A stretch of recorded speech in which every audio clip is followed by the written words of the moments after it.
Heat maps have radically changed the way I revise my material. In the past, I would just rely on reviews by experts, which of course were helpful, but they never really got at the student's point of view. With the heat maps, I'm able to take into account the problems that students have with particular types of material, sometimes at the level of sentences. And it really allows me to hone the writing to address the problems that students are having. The heat maps provide a graphical representation of the material that is relatively easy for students and more difficult. So I get the material in a color-coded fashion. I can look on a computer screen and see material that's highlighted in green, which means students are not having much difficulty with it at all. There's also material that's in yellow, which shows that there are some problems that students are having. But for me, the most meaningful kind of information comes from highlighted material that's in red.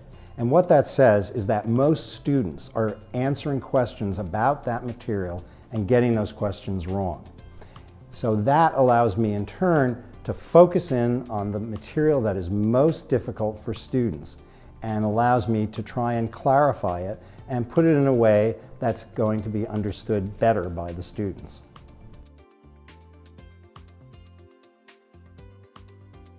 One of the things that's most exciting to me about the heat maps is that, first of all, it is constantly changing as we get more data from more and more students.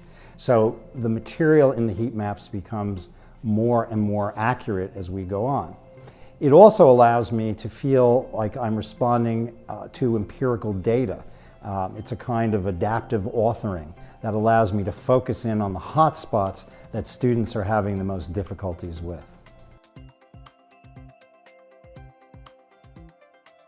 One of the things that I find very gratifying about using the heat maps is it's consistent with my whole philosophy of teaching and writing, which is putting students first. I'm not writing for instructors, I'm not writing for my colleagues, I'm writing for students. And the use of heat maps allows me to hone in on the material that is most problematic for students and really addresses the students' needs in a very clear way.